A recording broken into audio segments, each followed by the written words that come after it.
سبحان اللہ وبحمدہ عدد خلقہ ورضا نفسہ وزنۃ عرشہ ومداد کلماتہ اللہم صل علی محمد وعلی آل محمد رب اشرح لی صدری ویسر لی امری واحلل عقدۃ من لسانی یفقہوا قولی۔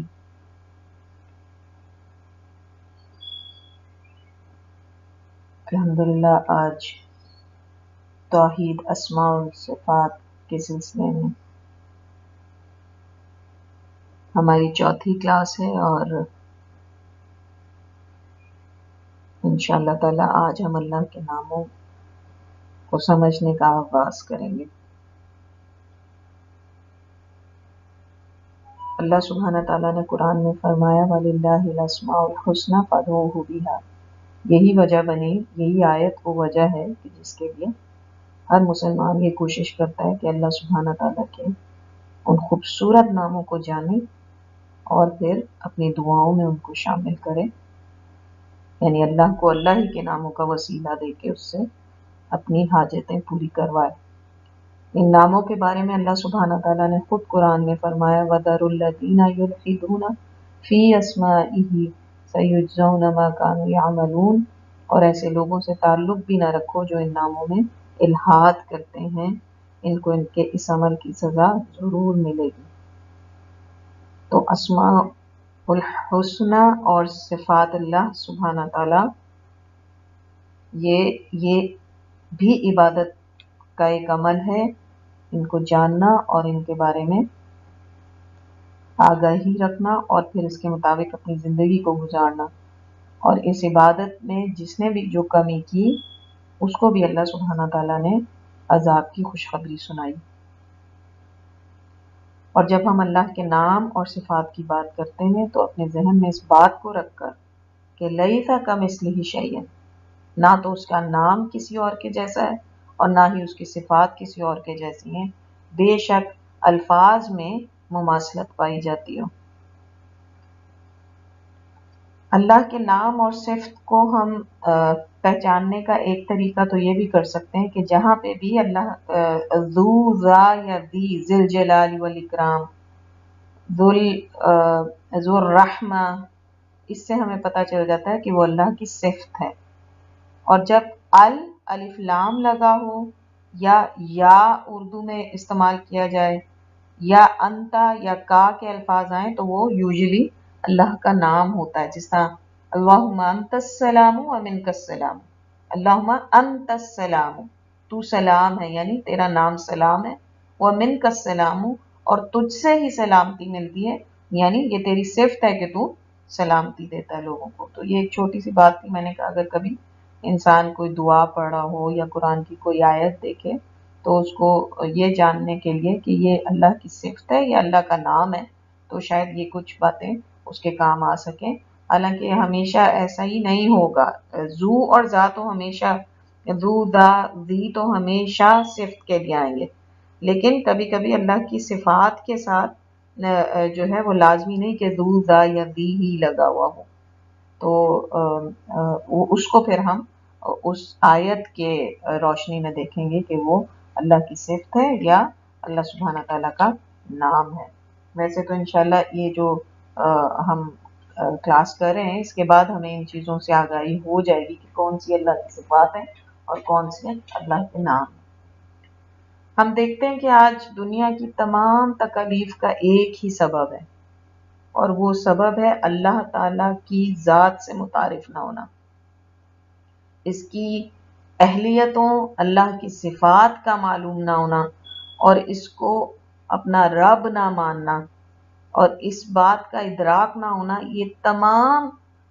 جو دنیا کی تکلیفیں ہیں وہ اسی وجہ سے ہیں۔ اور جب ہم انشاءاللہ تعالیٰ آگے آگے پڑھتے جائیں گے، آگے آگے اللہ کے ناموں کو سمجھتے جائیں گے تو ہمیں اس بات کا اچھے طریقے سے جو ہے مطلب سمجھ آتا جائے گا۔ اور یہی وجہ ہے کہ آج آپ دیکھیے کہ اللہ کو نہ جاننے کی وجہ سے، اس کی صفات کو نہ جاننے کی وجہ سے لوگ اللہ سبحانہ تعالیٰ پہ اتنے بڑے بڑے الزامات لگاتے ہیں، اور اپنی جہالت کی وجہ سے انسان اس دنیا کو جس برائی کی طرف لے گیا ہے اور جس برے طریقے سے وہ ناکام ہوا ہے اپنے قوانین اس دنیا کے اندر نافذ کر کے، جب اس کو اپنی ناکامی نظر آتی ہے تو اس کی ساری ذمہ داری اللہ سبحانہ تعالیٰ کے اوپر ڈال دیتا ہے۔ کبھی کہتا اپنی یہ جو اس کی اخلاقی کرپشن ہے اس کا حال یہ ہے کہ حیوان بن گئے، اور جب مظلوم کو دیکھتا ہے تو اس کا ساتھ دینے کی کوشش بھی کس طریقے سے کرتا ہے کہ بجائے اس کے کہ دیکھیں کہ میں نے کیا کرپشن اس دنیا کے اندر کی، میں نے کس طرح اللہ کے بنائے ہوئے قوانین کو اپنی جگہ سے ہٹا دیا یا توڑ مروڑ دیا، یا میں نے کس طریقے سے اس کے اندر رد و بدل کر کے دنیا والوں کے لیے جو ہے مشکلیں پیدا کی۔ وہ اللہ سبحانہ تعالیٰ سے کہتا ہے کہ اگر اللہ ہے تو وہ مظلوموں کی مدد کیوں نہیں کرتا؟ اس دنیا کے اصول اتنے ظالمانہ کیوں ہیں؟ اللہ اتنا ظالم کیوں ہے؟ اگر اللہ ہر شے پہ قدرت رکھتا ہے تو اس دنیا میں ظالم لوگ ظلم کیسے کر لیتے ہیں؟ اللہ ان کو پکڑتا کیوں نہیں؟ یہ دنیا اللہ کی ہے تو اس نے اس میں برائی ہی کیوں پیدا کی؟ اور اللہ نے ہمیں ایسا بنایا ہی کیوں؟ استغفر اللہ، استغفر اللہ، استغفر اللہ، کہ اس قدر جو ہے وہ انسان نیچے درجے پہ چلا جاتا ہے جب وہ اللہ کو اور اللہ کی صفات کو پہچانتا نہیں۔ اور افسوس کی بات تو یہ کہ ہم مسلمان بھی جب ان سوالوں کے جوابات نہیں دے پاتے تو شک و شبے کا شکار ہو جاتے ہیں اور ان کی ہاں میں ہاں ملانے لگتے ہیں۔ اتنی تیزی سے آج مسلمانوں کے اندر ایتھیزم پھیل رہا ہے، نوجوان بہت تیزی سے ایتھیزم کی طرف جا رہے ہیں۔ ایک تو کچھ دینداروں کی سختیاں ہیں، بلا وجہ ضرورت سے زیادہ دین اور اللہ اچھا سب سے زیادہ جو افسوس کی بات کہ اللہ تعالی کے عذاب سے ڈرایا جاتا ہے ہمیشہ، اللہ کی رحمت کے قریب لانے کے بجائے جب ہم لوگوں کو اسلام کی دعوت دیتے ہیں تو اس کے عذاب سے پہلے ڈراتے ہیں۔ اس وجہ سے کچھ جو ہے لوگ جو ہیں وہ خاص طور پہ جو نوجوان نسل ہے وہ اللہ کے اس سے دور ہوتی جا رہی ہے، اور اس کو یہ زیادہ بہتر لگتا ہے کہ وہ کسی اللہ میں ہی نہ مانے۔ اس کو یہ بہتر لگتا ہے کہ کوئی ایسا ہو ہی نہ کہ جس کی مجھے عبادت کرنی ہے یا جس کا مجھے حکم ماننا ہے یا جس کے دین پہ مجھے چلنا ہے۔ اور بے شک اس کو دنیاوی طور پہ تو یہ آسانی مل گئی، لیکن آخرت میں اس کے لیے کیا بچا؟ ہر ایسے شخص کے لیے کہ جس نے ہدایت پا لینے کے بعد گمراہی کی طرف گیا ہو، اس سے زیادہ بدبخت تو کوئی شخص ہو ہی نہیں سکتا۔ تو میں جس طرح اکثر مجھے یہ لگتا ہے کہ جس طرح دین کے اندر ہم آسانیاں پیدا نہیں کرتے لوگوں کے لیے، اللہ کے رسول نے فرمایا کہ جس کا مفہوم ہے حدیث کا کہ دین میں آسانیاں پیدا کرو، اسے آسان بناؤ۔ مطلب جس انسان کی حدود دین کے اندر رہتے ہوئے جو استطاعت ہے اسی پر اس کو اپریشیٹ کرو، اسی پر اس کی تعریف کرو کہ ہاں، یا اس کو مائل کرو اس چیز کے لیے کہ ہاں جو دین کے چلو کم از کم اس حصے کے اوپر تو تم چل رہے ہو۔ ہم تو جب کسی کی اچھائی اگر کوئی دین میں ایک دیکھتے ہیں تو ہم 40 اور گنوا دیتے ہیں کہ یہ ابھی تک تم نے نہیں کیا، ایک یہ کیا ہے تو کیا پہاڑ سر کر لیا۔ بہرحال ان سب باتوں کو کرنے کا مقصد صرف یہ تھا کہ اللہ نے تو اس زمین پر اور اپنی مخلوق پر کوئی ظلم نہیں کیا، بلکہ انسان کی ہر کمزوری کے لیے، کیونکہ جب اللہ نے انسان کو تخلیق کیا تو اس کو پتا تھا کہ انسان کی کیا کیا کمزوریاں ہوں گی، انسان کے اندر کیا کیا کمیاں ہوں گی، جس کے لیے اس کو ہر حال میں اللہ کی طرف رجوع کرنا ہوگا۔ تو اس نے اپنی ایک ایک صفت بیان کر دی۔ کوئی ہماری ایسی ضرورت نہیں کہ جو ہمیں اس کے علاوہ کہیں جانا پڑے۔ تو جب ہم دیکھتے ہیں کہ غیر مسلم کو بھی وہی دے رہا ہے، حالانکہ وہ اللہ کو اپنا رب نہیں مانتا، اپنا الہ نہیں مانتا، لیکن کیوں دے رہا ہے؟ کیونکہ اللہ کو معلوم ہے کہ اس کی اس مخلوق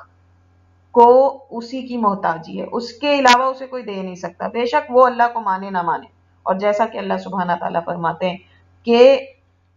اگر ساری دنیا کی مخلوق جو ہے وہ مل کے بھی اللہ سبحانہ تعالیٰ سے نافرمانی کرے تو وہ اللہ کی قدر میں کمی نہیں کر سکتی، اور سب لوگ مل کے بھی اگر مسلمان اور مطیع ہو جائیں اللہ کے تو بھی وہ اللہ کی عظمت میں اضافہ نہیں کر سکتے۔ وہ ہے ہی عظیم، اس کی عظمت میں کوئی اضافہ نہیں کر سکے گا کیونکہ وہ ہے ہی عظیم۔ وہ اس قدر بلند ہے، اس قدر عظیم ہے کہ اس کو ہماری نہ تو کسی عبادت سے اس کی عظمت میں اضافہ ہونے والا ہے اور نہ ہی ہماری نافرمانی سے اس کی عظمت میں کمی ہونے والی ہے۔ تو اللہ سبحانہ تعالیٰ نے جیسا فرمایا وَمَا قَدَرُ اللَّهَ حَقَّ قَدْرِهِ کہ ان لوگوں نے اللہ کی اس طرح قدر ہی نہیں کی جیسا کہ کرنی چاہیے تھی. اگر وہ اللہ کو جان لیتے تو ان ساری یہ جو کرپشن اس وقت دنیا کے اندر ہوئی ہوئی ہے، اس وقت جن جن تکلیفوں سے انسان گزر ہے، ایسی ایسی باتیں سننے کو ملتی ہیں، ایسے ایسے حالات دنیا میں دیکھنے کو ملتے ہیں، ان سب کی وجوہات صرف یہی تھی کہ اللہ کی قدر ہی نہ کی، خود مسلمانوں نے نہیں کی، خود مسلمانوں نے اللہ کو اس طرح سے نہ جانا. اور یہ میں آج کے دور کی بات کر رہی ہوں. یقیناً اللہ کے رسول صلی اللہ علیہ وسلم اور ان کے صحابہ نے جس طریقے سے اللہ سبحانہ تعالیٰ کو جانا، اس کی صفات کو مانا، اسی نے ان کو اس دنیا کے اندر سربلند کیا. آج فخر سے ہم اپنی اسلامی تاریخ تو پیش کرتے ہیں دنیا والوں کے سامنے، لیکن ہم یہ بھول جاتے ہیں کہ وہ تاریخ اتنی شاندار کیوں ہے. وہ تاریخ اتنی شاندار ہی اس وجہ سے کہ انہوں نے اللہ کو وہی حق دیا جس کا حق اللہ کے لیے تھا. بے شک کوئی انسان اللہ کا حق ادا کر نہیں سکتا، لیکن جتنی استطاعت ایک انسان کی ہو اتنا وہ ضرور کر لے. جیسا کہ میں نے آپ سے کہا، آج سے انشاءاللہ تعالی ہم اللہ کے ناموں کا جو ہے وہ فہم شروع کریں گے. سب سے پہلا نام اللہ کے تمام ناموں میں سب سے پہلا نام ہے اللہ، جو کہ روٹ ہے الالہ کا. الالہ اصل میں جو لفظ ہے وہ ہے الالہ، لیکن وہ اس طریقے سے اللہ نے اپنے نام کے اندر اس کو شامل کر لیا کہ وہ اللہ بن گیا. اللہ. ابن قیم رحمت اللہ علیہ کہتے ہیں کہ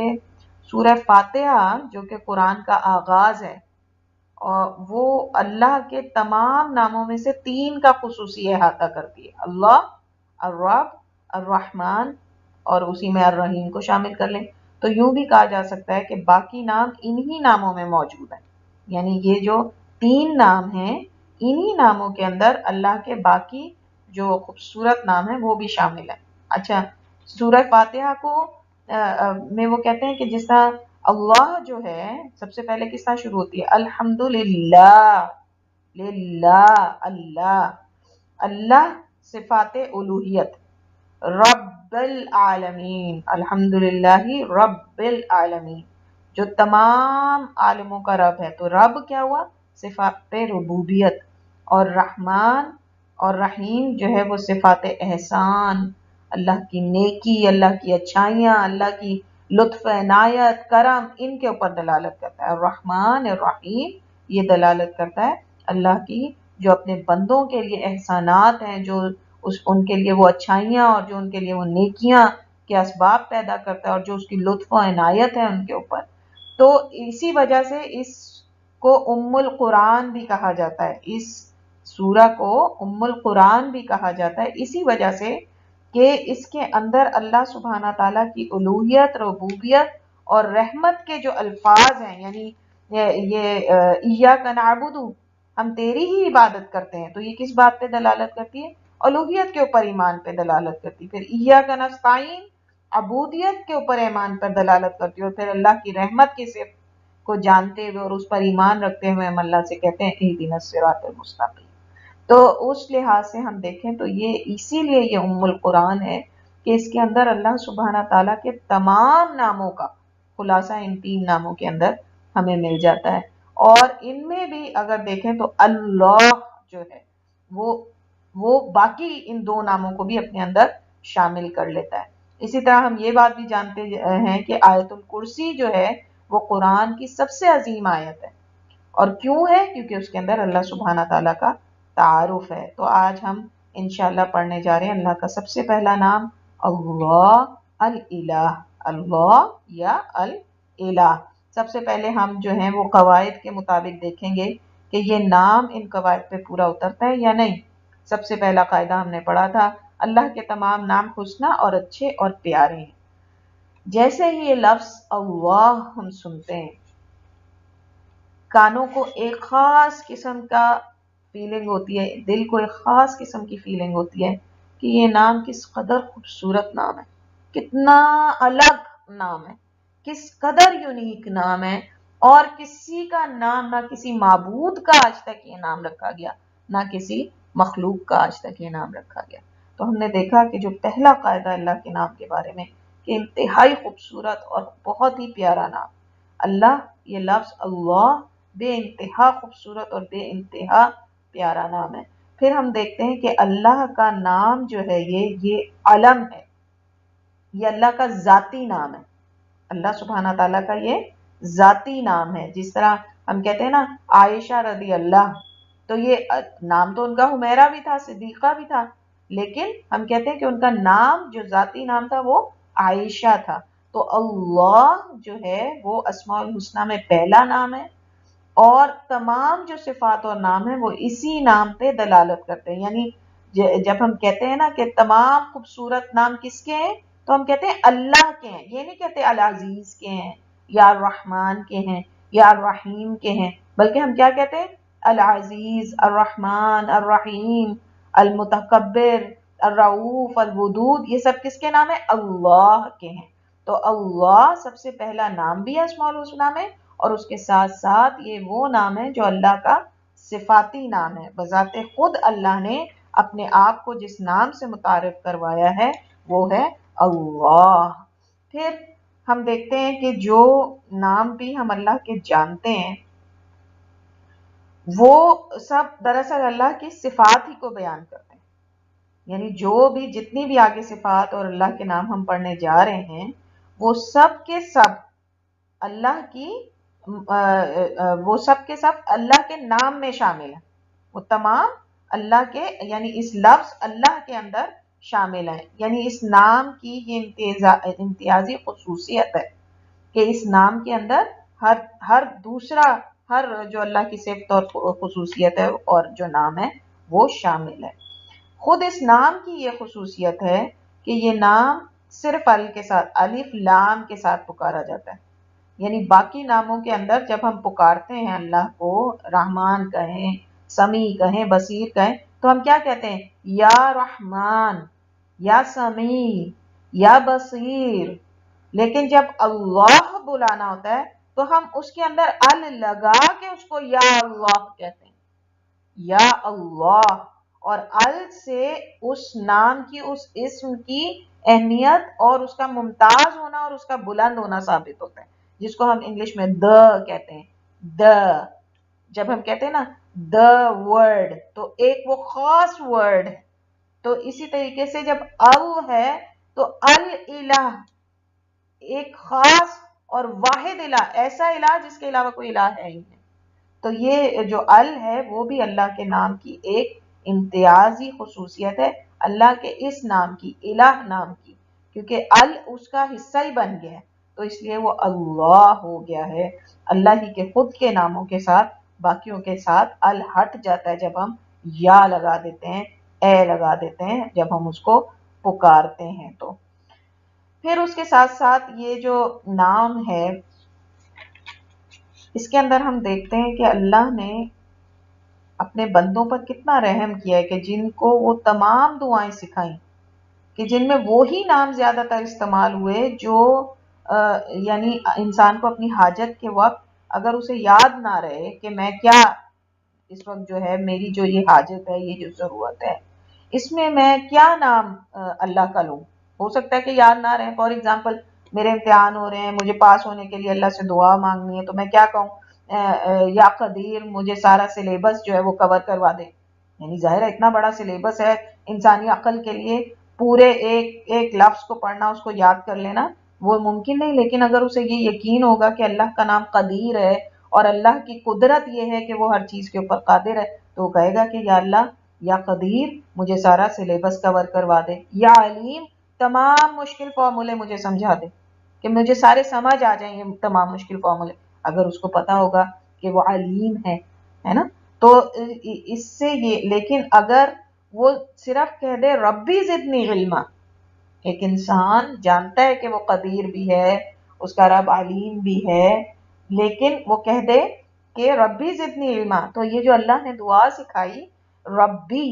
اس کے اندر یہ خود ہی شامل ہو گیا، قدیر بھی شامل ہو گیا، علیم بھی شامل ہو گیا، اور باقی وہ تمام صفات بھی اور وہ تمام نام بھی شامل ہو گئے جو اس خاص حاجت کے اندر مجھے اللہ کے ناموں کو پتہ ہونا چاہیے اور اس پہ یقین ہونا چاہیے، تو یہ اس کے اندر شامل ہوگا۔ یہ اللہ سبحانہ تعالیٰ کی رحمت ہے اپنے بندوں کے اوپر۔ تو پھر ہمیں کیا ضرورت ہے کہ ہم اللہ کے نام یاد کریں یا ان ناموں سے ہی اللہ کو پکاریں؟ تو پھر کیا ضرورت ہے؟ تاکہ مجھے اس بات کا یقین ہو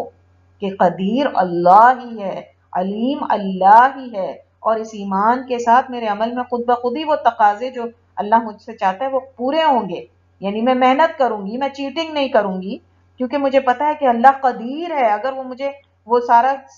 سلیبس کور کروا سکتا ہے تو وہ اس کے ساتھ ساتھ میری پکڑ بھی کر سکتا ہے. اگر میں محنت نہیں کروں گی تو وہ ظاہر سی بات ہے کہ پھر میری اس محنت کے نہ ہونے کی وجہ سے میں اللہ سبحانہ تعالیٰ چاہیں گے تو مجھے چاہے وہ سکھائیں اور چاہے تو نہ سکھائیں. تو یہ اللہ کے ناموں کا جاننا دراصل اس بات کے لیے ہے کہ اللہ کی جو کامل ہونا ہے، اس کا اللہ کا جو کمال ہے ان ناموں کے ساتھ ساتھ. اللہ کے تمام ہی نام کامل ہیں، اللہ کی تمام ہی صفات کامل ہیں، لیکن اللہ ان تمام کامل صفات اور ناموں کا بھی مجموعہ ہے. یعنی یہ اس کی بھی کمال ہے، ان تمام ناموں اور صفات کا بھی جو کمال ہے وہ اللہ نام ہے، وہ اللہ نام ہے. تو اللہ سبحانہ تعالیٰ جو ہیں وہ ہمیں اس بات کی طرف مائل کرتے ہیں کہ جو یہ اللہ کا جو یہ نام ہے، جو خصوصی طور پہ اس کا ذاتیہ نام ہے، اس پہ بہت زیادہ انسان جو ہے وہ ذکر کرے، اس کا بھی بہت زیادہ انسان ذکر کرے، بلکہ اسی نام کے ساتھ دوسرے ناموں کو جوائن کرے. تو وہ جو ایک وہ کہتے ہیں نا کہ ڈبل قسم کا آپ کو ایک بونس مل جائے گا. تو اس بونس کے لیے ہم اللہ کے اللہ نام کے ساتھ، اللہم کے ساتھ، ہم دیکھتے ہیں کہ اکثر جگہ پہ ہم کہتے ہیں اللہم ربنا آتنا، ہے نا، اللہم ربنا آتنا فی الدنیا. تو کیا ہوتا ہے کہ وہ ڈبل جو ہے وہ ہم نے تاکید اس کے اندر ڈال دی. پھر اس کے بعد اس خاص نام کے بارے میں ہم دیکھتے ہیں کہ اللہ کا نام کیوں عظیم ہے، کیونکہ قرآن میں اس کا 2500 یا 3500 دفعہ اللہ سبحانہ تعالیٰ نے اس نام کو ذکر کیا. اپنے اور کسی نام کو اللہ سبحانہ تعالیٰ نے اتنی دفعہ ذکر نہیں کیا جتنی دفعہ اس لفظ اللہ کو،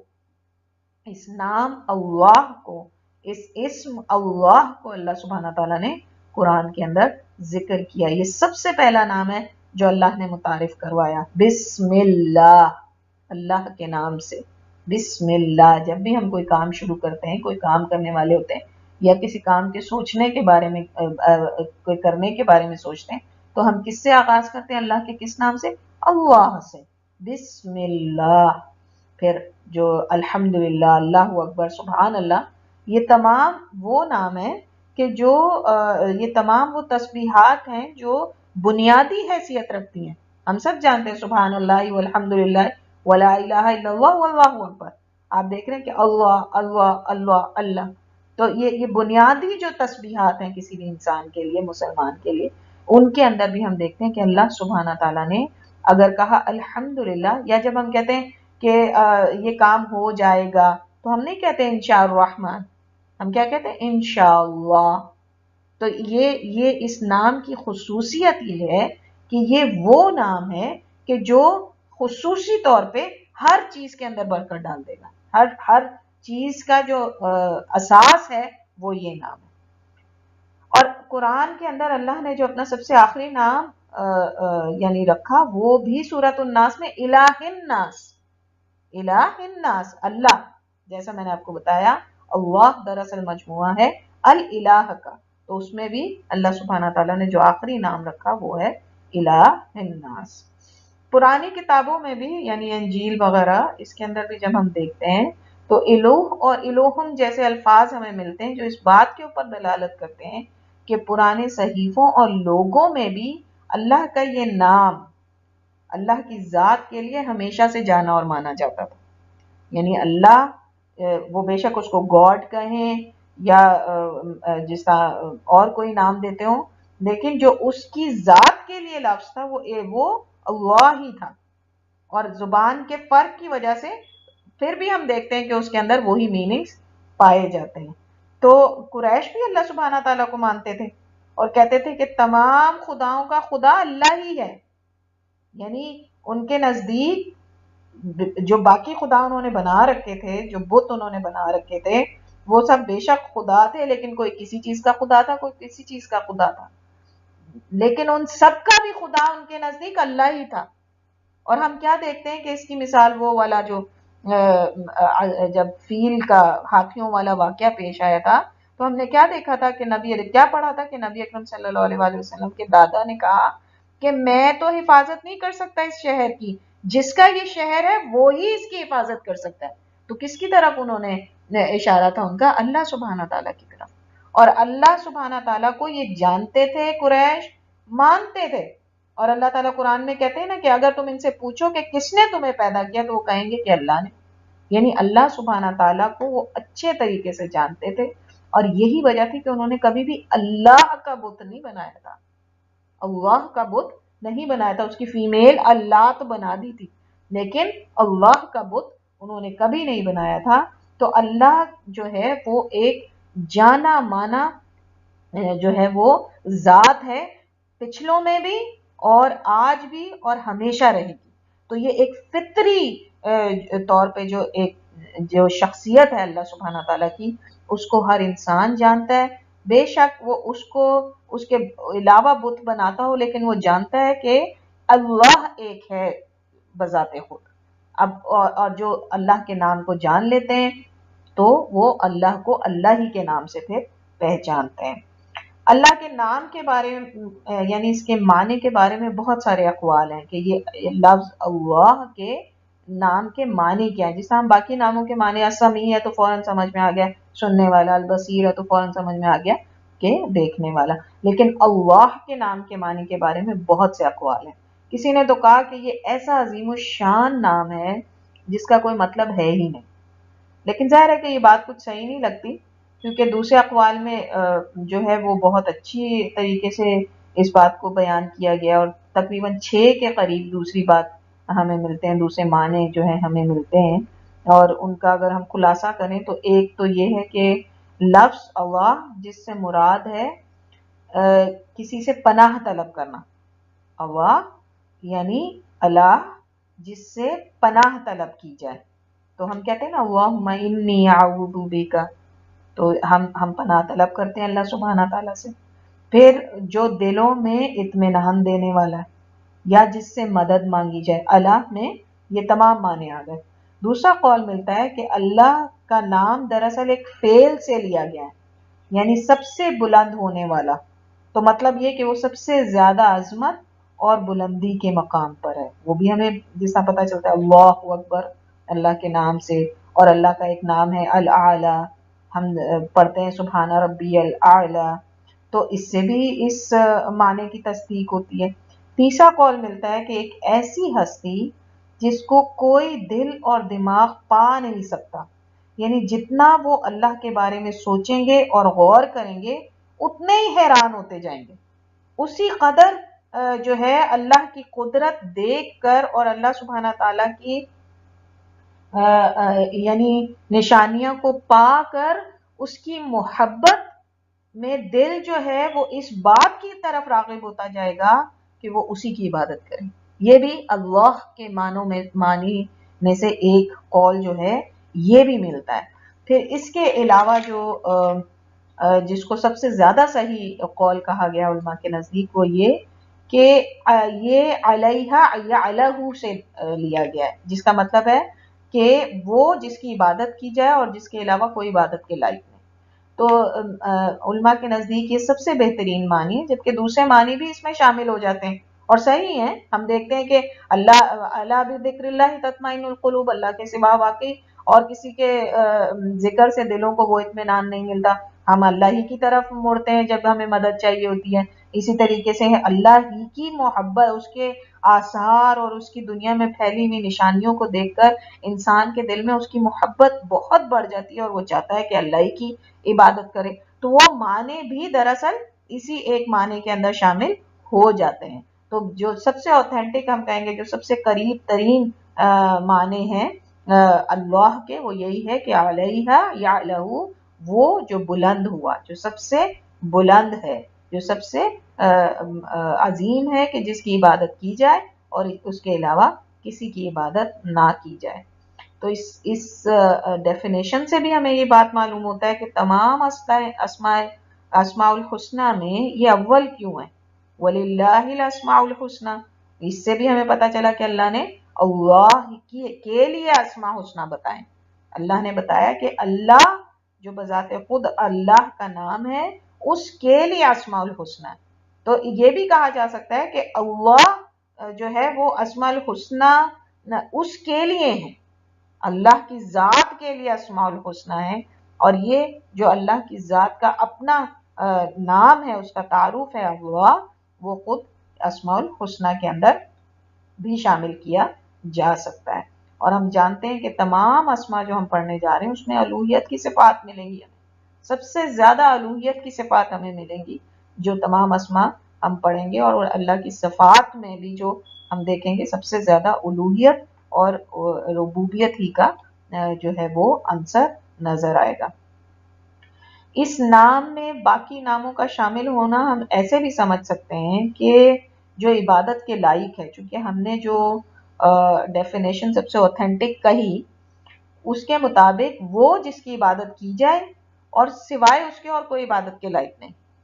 تو جب ہم اس معنی کو مد نظر رکھیں تو ہم دیکھتے ہیں کہ جو عبادت کے لائق ہے وہ کیوں اس عبادت کے لائق ہے؟ اس لیے کہ وہ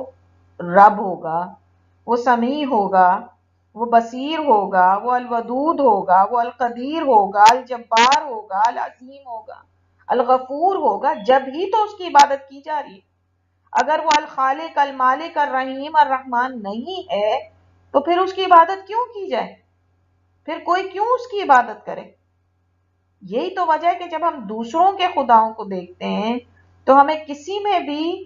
ان اسماء و صفات میں سے کوئی ایک بھی چیز نہیں نظر آتی سوائے اس کے کہ لوگ اس کی عبادت کریں. اور وہ اپنے معنی کو پورا نہیں ہے، وہ جس کی عبادت کی جائے اور اس کے علاوہ کوئی عبادت کے لائق نہ ہو. یہ جو معنی ہیں یہ تو کسی کو بھی کسی معبود کو پورے نہیں آتے، صرف ایک آدھی ڈیفینیشن اس معبود کو پوری آتی کہ اس کی عبادت کی جا رہی ہے. بے شک وہ عبادت کے لائق ہے یا نہیں، اور ظاہر ہے کہ نہیں ہے. اللہ کے علاوہ کوئی بھی عبادت کے لائق نہیں ہے. اس نام کی عظمت کو دیکھتے ہوئے کچھ علماء کرام نے اس کو ہی اسم اعظم قرار دے دیا. وہ کہتے ہیں کہ یہی یعنی اللہ کا یہ نام اللہ اسم اعظم ہے. اور یہ اسم اعظم ہے کیا چیز؟ ایک حدیث کے مطابق ہمیں پتہ چلتا ہے کہ اللہ کے رسول صلی اللہ علیہ وسلم نے فرمایا ایک اسم اعظم ہے جس کو جب بھی دعا میں استعمال کیا جائے تو وہ دعا سنی اور قبول کی جاتی ہے. اچھا، اب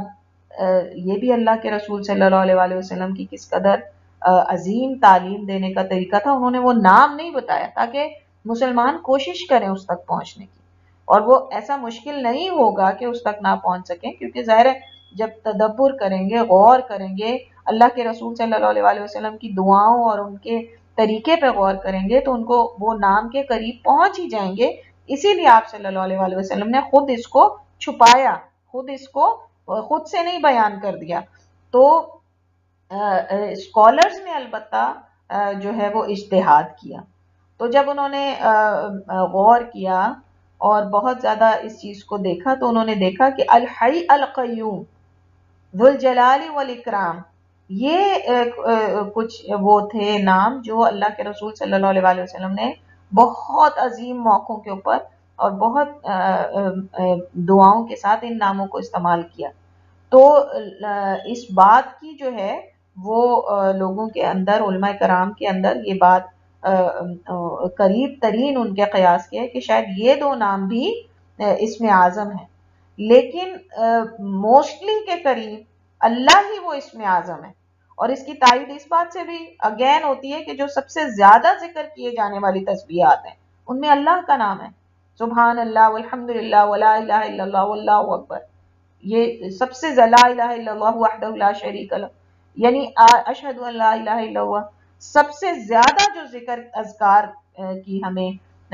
ترغیب دلائی گئی جن اذکار کی، ان کے اندر ہم کیا دیکھتے ہیں کہ ان سب کے اندر اللہ نام ہے،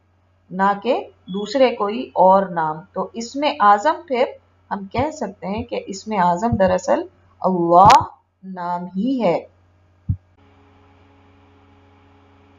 کسی بھی شخص کو اگر اپنی دعا کے ساتھ اللہم، اسی لیے جس طرح میں نے آپ سے کہا کہ اللہ سبحانہ تعالیٰ نے خود ہی ہمیں ایسی دعائیں سکھائیں جس میں ہمیں موسٹلی اللہم، یا اللہ، یہی جو ہے وہ اللہ کا نام ملتا ہے. اور چونکہ یہ اسم اعظم تھا تو اللہ سبحانہ تعالیٰ نے خود ہی بندوں کی آسانی کے لیے اس کو جو ہے وہ شامل کرایا موسٹلی دعاؤں کے اندر. اور ہم دیکھتے ہیں کہ نبی اکرم صلی اللہ علیہ وسلم نے بھی جتنی دعائیں ہمیں سکھائیں ان کے اندر موسٹلی اللہ، اللہم، یہی دعاؤں کے اندر پایا جاتا ہے. یہ نام کی ایک اور عظمت یہ ہے کہ اس قدر آسان اور عام فہم ہے ذکر کرنے کے لیے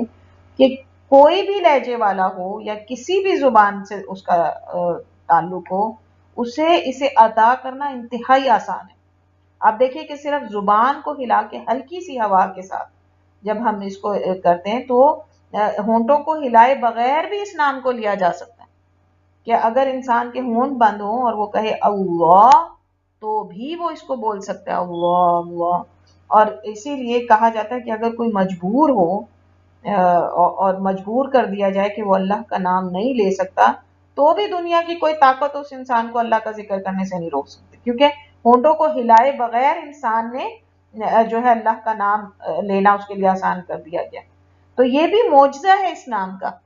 اللہ نام کا یہ معجزہ ہے کہ باقی دنیا کا کوئی ایسا نام نہیں کہ جس کو بغیر ہونٹوں کو ہلائے لیا جا سکے سوائے اللہ کے. اور ہم جانتے ہیں کہ عام حالات میں یہ بات درست نہیں ہے کہ ہونٹوں کو ہلائے بغیر تلاوت کی جائے یا کوئی ذکر کیا جائے، بلکہ یہ صرف ان حالات میں جب انسان مجبور ہو،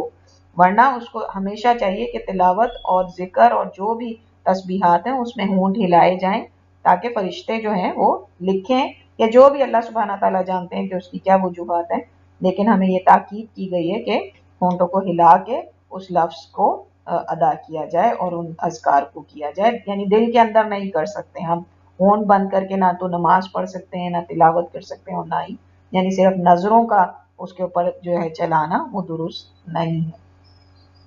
اس نام کی عظمت میں اور اس کی فوقیت کو بیان کرنے کے لیے ایک اور بات جو بیان کی جاتی وہ یہ کہ جب اللہ نام لیا جاتا ہے تو ہم دیکھتے ہیں کہ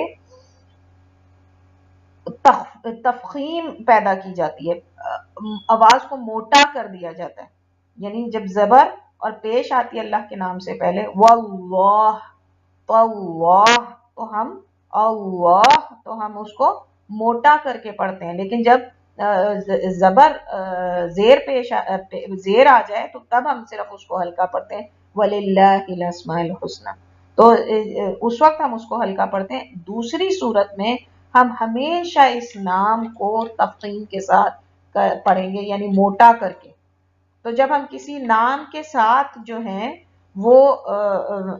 تفخیم لگائیں تو وہ اور کوئی ایسا نام نہیں ہے، تفخیم صرف اس اللہ کے نام کے ساتھ ہے، اللہ نام کے ساتھ ہے. اس کی عظمت اور اس کی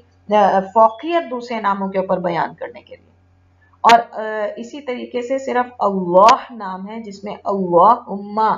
کہا جاتا ہے. یا اللہ، اللہم بھی کیا ہے؟ یا اللہ. تو یا اللہ کو دوسرے طریقے سے کہنا ہو تو اللہم بولا جاتا ہے، جبکہ اللہ کے اور کسی نام کو ہم جو ہے ہما لگا کے نہیں پڑھتے. الرحمن ہما، الرحیم ہما نہیں، صرف اللہ کا یہ جو ذاتی نام ہے اللہ، اس کے ساتھ ہم اس کو ہما لگا کے پڑھتے ہیں اور ہم اس کو یا اللہ کے معنی میں لیتے ہیں. اس نام کی ایک اور خصوصیت یہ ہے کہ قرآن میں 33 آیتوں کا آغاز اللہ نے اپنے اسی نام سے کیا. ایک دو جگہ پہ الرحمن سے بھی کیا ہے، لیکن اس کے علاوہ اللہ سبحانہ تعالیٰ نے اپنے اور کسی نام سے قرآن کے اندر آیتوں کا آغاز نہیں کیا. ایک اور بہت خوبصورت بات لوگ بیان کرتے ہیں، کوئی اتنی اہم بات تو نہیں ہے لیکن چھوٹی سی بات تھی، میں نے کہا چلے میں نے سنی تو آپ تک بھی پہنچا دوں کہ اللہ وہ واحد نام ہے کہ جس کے اندر ان الفاظ میں اس لفظ کے اندر اگر حروف کو خارج کرتے جائیں تو بھی مطلب کوئی نہ کوئی موجود رہتا ہے اس کے اندر. جس طرح اللہ میں سے الف ہٹا دیں تو للہ رہ گیا، اور وہ اس کے اندر سے لام ہٹا دیں تو لہو رہ گیا، وہ بذات خود اس کا مطلب ہے. پھر لام ہٹا دیں دوسرا بھی تو ہو رہ گیا، اس کا بھی بذات خود ایک مطلب ہے، ہو کا مطلب وہ. تو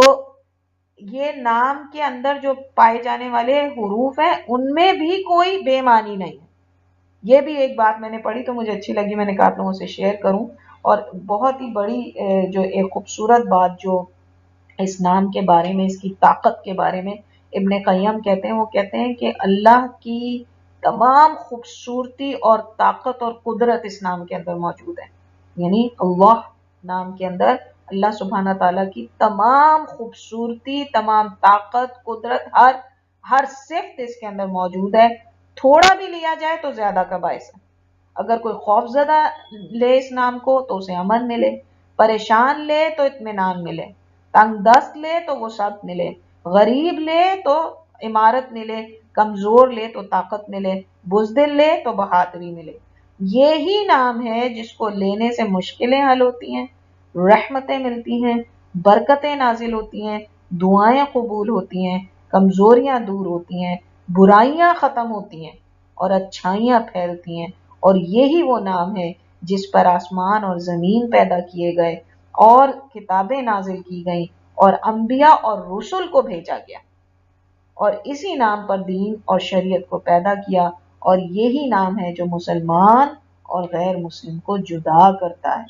اور یہی نام ہے جو آخرت میں میزان کے پلڑوں کو بھاری کرے گا, اور یہی نام ہے جو پل صراط سے گزارے گا اور جنت کے دروازے کھولے گا. تو جو اس نام کو جان لے وہ ضرور کامیاب ہوگا, اور جس نے اس نام کو جاننے اور ماننے سے انکار کیا وہ یقیناً خسارے میں رہا, دنیا اور آخرت دونوں کے خسارے میں رہا. کیونکہ اس نام کو لینے والے کی حاجتیں, دنیاوی حاجتیں بھی پوری ہوں گی, اور اس نام کو لینے اور سمجھ کے اور جان کے اس کے اوپر رلائے کرنے والے کی آخرت بھی انشاءاللہ تعالی کامیاب ہوگا وہ اس کے اندر. اللہ کو یہاں پر سوال یہ پیدا ہوتا ہے کہ اللہ کو پہچاننا, اگر جس نے نہیں جانا اللہ کو نہیں جانا, بے شک اس نے اللہ کو اللہ نام سے نہ جانا, لیکن اللہ کو جاننے کے لیے اس کو کوئی مشکل نہیں ہے. انسان اپنے کیے ہوئے احسانات سے ہی اللہ کو پہچان سکتا ہے. رزق کے اسباب, آسمان بغیر ستون کے, یہ سواریاں جو اللہ تعالیٰ نے بنائی, سمندر, دنیا کی جو سب سے بڑی, زمین کی جو سب سے بڑی مخلوق ہے اللہ سبحانہ تعالیٰ کی, وہ ہے سمندر. 3 حصہ جو ہے وہ پانی ہے اس دنیا کا, اس زمین کا, اس پلانٹ کا, اور 1 حصہ خشکی. اگر اللہ سبحانہ تعالیٰ نہ چاہتا اور اس پانی کو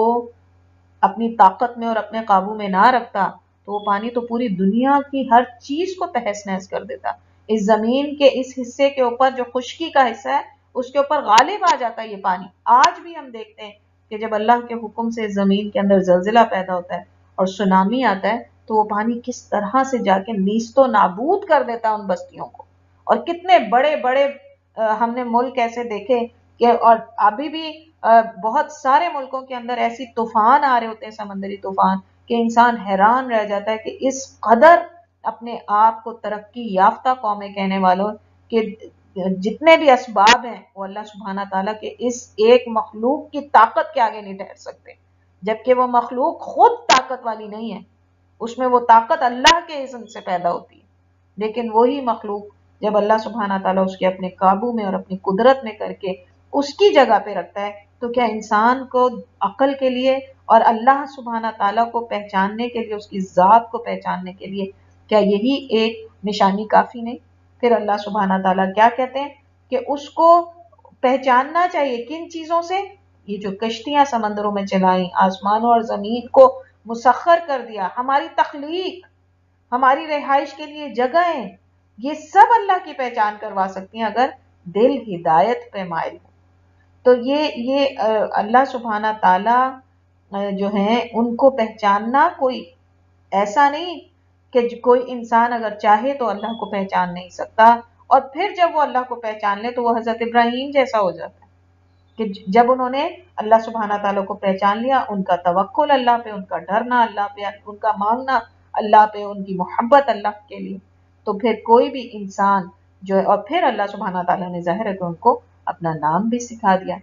تو اسی طریقے سے جس طرح ہم دیکھ رہے تھے کہ باقی اور ناموں کی اس نام کی اور کیا خصوصیت ہے, اس نام کی ایک اور بڑی عظیم خصوصیت ہے, اور وہ بہت ہی عظیم الشان خصوصیت ہے، اور جو ہمارے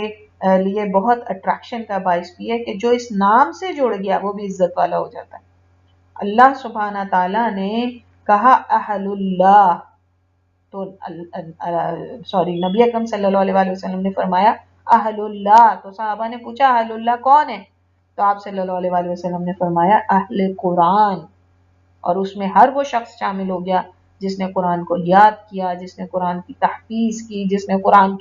کو پھیلانے کے لیے کوششیں کی، جس نے قرآن کو سمجھنے کی کوشش کی، جس نے قرآن کو اپنی زندگی پہ لاگو کیا،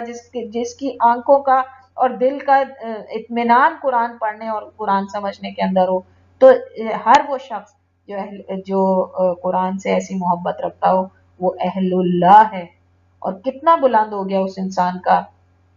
مقام کہ وہ اللہ کے اہل میں سے ہو گیا۔ پھر انصار اللہ، اللہ کو کسی مدد کی ضرورت ہے؟ اور اللہ سبحانہ تعالیٰ کہتے ہیں کون ہے جو میری مدد کرے؟ اللہ کو کسی مدد کی ضرورت نہیں۔ ان لوگوں کا مقام بلند کرنے کے لیے اللہ سبحانہ تعالیٰ نے انہیں انصار اللہ کا، ان لوگوں کو دنیا کے باقی لوگوں کے اوپر فوقیت دینے کے لیے اللہ سبحانہ تعالیٰ نے ان کو انصار اللہ، اللہ کے مددگار کا، اللہ ہی کی زمین، اللہ ہی کے لوگوں کے لیے مدد، اور اللہ ہی کے لوگوں کو ان لوگوں کی ضرورت، اللہ کو ان ساری چیزوں کی ضرورت نہیں، لیکن ان لوگوں کا مقام بلند کرنے کے لیے اللہ سبحانہ تعالیٰ نے اپنا نام ان کے ساتھ جوڑ دیا، انصار اللہ۔ پھر ناقۃ اللہ، آپ دیکھیے کہ جو سمود کی قوم کے لیے جو اونٹنی بھیجی گئی، اس کو اللہ سبحانہ تعالیٰ نے اس کے شرف کو بیان کرنے کے لیے اسے کہا ناقۃ اللہ، ایک جانور ہے لیکن اللہ کا معجزہ تھا، تو اللہ سبحانہ تعالیٰ نے کہا اللہ کی اونٹنی۔ اسی طریقے سے قیامت والے دن اللہ سبحانہ تعالیٰ آواز دیں گے کہ کہاں ہے میرے پڑوسی، کہاں ہے میرے پڑوسی؟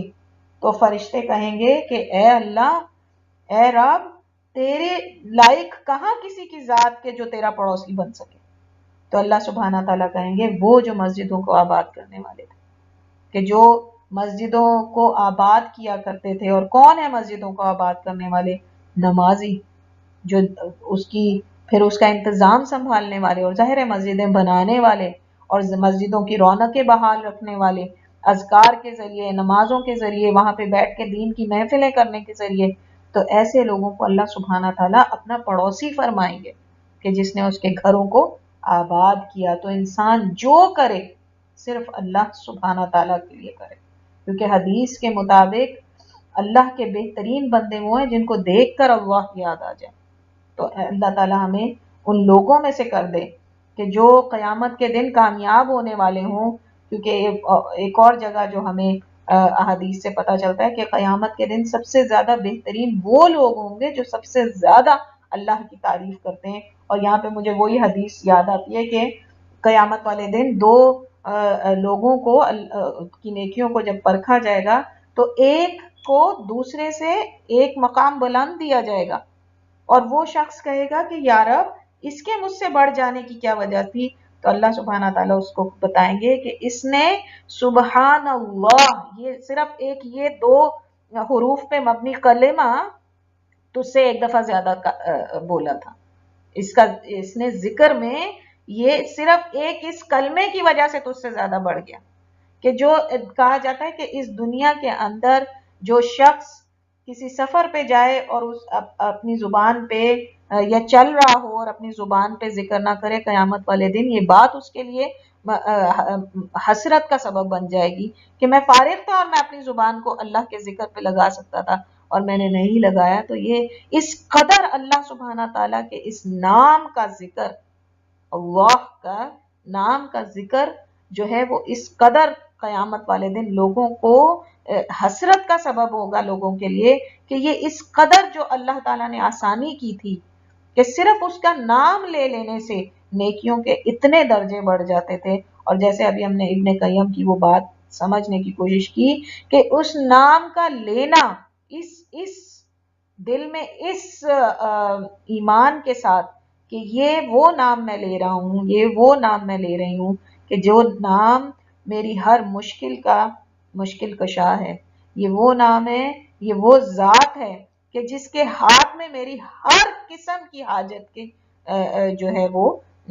جواب ہے، تو پھر اللہ سبحانہ تعالیٰ سے ہم بے شک اپنی زبان سے کہیں نہ کہیں، اور چونکہ بہت ساری ہماری ایسی ضرورتیں ہوتی ہیں کہ جو ہم کہنا بھی اللہ سے بھول جاتے ہیں، اللہ سبحانہ تعالیٰ ان کو خود اس کی برکت سے ہمارے لیے مکمل کر دیتا ہے، ہمارے لیے عطا کر دیتا ہے۔ اور جو اکثر لوگ کہتے ہیں نا کہ فلانا ملک یا فلانا جگہ کا نظام تو بس اللہ ہی چلا رہا ہے، اور ایسی جگہوں کے نظام جہاں پہ اللہ کا نام لیا جاتا ہو اللہ ہی چلاتے ہیں۔ انسانوں کو خود تو پتہ ہی نہیں ہوتا کہ وہ اپنے حق میں کیا کیا نقصانات کریں، کیا کیا جو ہے اپنے اوپر ظلم وہ کر رہے ہیں۔ تو بہرحال اللہ سبحانہ تعالیٰ کا یہ ذاتی نام، یہ وہ نام ہے کہ جو ہر نام جو ہے وہ اس کے اندر شامل ہے، ہر صفت جو اللہ سبحانہ تعالیٰ کی وہ اس کے اندر شامل ہے۔ اللہ سبحانہ تعالیٰ سے یہ دعا ہے کہ یا اللہ ہمیں اس نام کی برکت سے وہی اپنی صفات کو اور اپنے اسما کو اسی طریقے سے سمجھنے کی توفیق عطا فرمائے جیسے کہ ان کا حق ہے، اور ہمیں اس چیز کی توفیق عطا فرمائے کہ اس نام کے اخلاص کے ساتھ اپنی زندگیوں کے اندر ہم ایک ایک چیز کے اندر اس کو شامل کر لیں، اور انہی لوگوں جیسے ہو جائیں جن کا اٹھنا بیٹھنا سونا جاگنا ہر چیز اس نام کے گرد گھومتی ہے۔ اور اللہ سبحانہ تعالیٰ نے ایسے لوگوں کو کہا کہ ایسے لوگوں کے بارے میں فرمایا کہ یہ وہ لوگ ہیں کہ جو چاند اور سورج، اگر میں غلطی نہیں کری تو شاید حدیث ہے، شاید حدیث ہے کہ اللہ کے رسول صلی اللہ علیہ وآلہ وسلم نے فرمایا کہ جو لوگ اللہ کی نشانیوں کو دیکھتے ہیں وہ سبب بن جاتا ہے ان کا اللہ کو یاد کرنے، یعنی اس قدر وہ اللہ کی نشانیوں میں محو رہتے ہیں اللہ کو پانے کے لیے۔ اور جب وہ چاند کو دیکھتے ہیں انہیں اللہ یاد آتا ہے، جب وہ سورج کو دیکھتے ہیں انہیں اللہ یاد آتا ہے، جب وہ اپنے آپ کو دیکھتے ہیں انہیں اللہ یاد آتا ہے، جب وہ سانس لیتے ہیں انہیں اللہ یاد آ جاتا ہے۔ تو ایسے لوگ ہوتے ہیں کہ جو اللہ سبحانہ تعالیٰ پہ کامل اللہ کے اوپر ایمان رکھتے ہیں، اور ان کا اخلاص کامل طور پہ اللہ سبحانہ تعالیٰ کے لیے ہوتا ہے۔ تو یہاں پر میں چونکہ اللہ سبحانہ تعالیٰ کے اس نام سے ریلیٹڈ بہت ساری باتیں جو کی جا سکتی ہیں، لیکن بہتر ہے کہ ہم چونکہ باقی صفات اور اسماء کو پڑھنے جا رہے ہیں تو وہاں پہ پھر ہم اللہ سبحانہ تعالیٰ کے ساتھ جو ہے اس نام کی صفت اور اس نام کا اس اسم کا جو ہے وہ کیا کنیکشن ہے وہ ساتھ ساتھ ہم انشاءاللہ تعالیٰ، اور ظاہر ہے کہ یہ وہ نام ہے جو بار بار دہرایا جائے گا اور بار بار دہرائے جانے کے لائق بھی ہے۔ تو انشاءاللہ تعالیٰ ہمیشہ سے یہ نام جو ہے تھا، ہمیشہ رہے گا، اور ہماری اس پوری جو جد و جہد ہے رمضان کے سلسلے میں اور اس کے بعد بھی شاید اس میں بھی انشاءاللہ تعالیٰ اس نام کا عمل دخل رہے گا، تو تبھی ہم اس کی مزید عظمت اور اس کو سمجھتے رہیں گے اور سمجھ آتی رہے گی انشاءاللہ تعالیٰ بإذن اللہ ہمیں۔ یہاں پہ اگر کسی کو کوئی بات ایڈیشن کرنی ہو یہاں پر، تو چونکہ میرا نہیں خیال کہ کوئی ایسی بات تھی جس میں سوال کی ضرورت پیش آئے، لیکن اگر کسی کو کوئی بات ایڈ کرنی ہے تو کر سکتے ہیں، اگر کوئی سوال بھی ہے تو کر سکتے ہیں انشاءاللہ۔ چلیں اگر کوئی سوال نہیں ہے کوئی بات نہیں ہے تو انشاءاللہ تعالیٰ ہم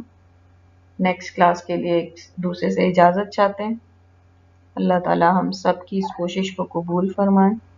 تعداد میں پڑھا جائے، جس طرح حسبی اللہ لا الہ کے بارے میں کہا اللہ کے رسول نے 7 دفعہ صبح 7 دفعہ شام، یا 3 دفعہ سورہ اخلاص، اور اس کے جو اللہ کے رسول نے تعداد بتا دی۔ ناموں کے سلسلے میں تو کوئی تعداد نہیں، کبھی بھی اللہ کے نام کے سلسلے میں کبھی کوئی تعداد متعین نہیں کی گئی، تو اس لیے اس کو یا اللہ اگر کسی کو پڑھنا ہے تو صبح شام دوپہر اپنے ورد کے طور پہ رکھے، اس کو ذکر کے طور پہ رکھے، کسی خاص تعداد میں اس کو پڑھنا، اس چیز کی ہمیں سنت میں کہیں پہ بھی کوئی تصریح نہیں ملتی، صحابہ کے کسی عمل سے ہمیں یہ بات پتہ نہیں چلتی۔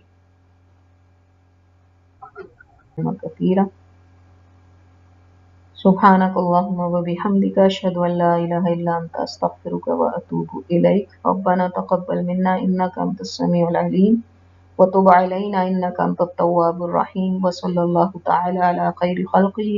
محمد وآله وأصحابه أجمعين برحمتك يا أرحم الراحمين۔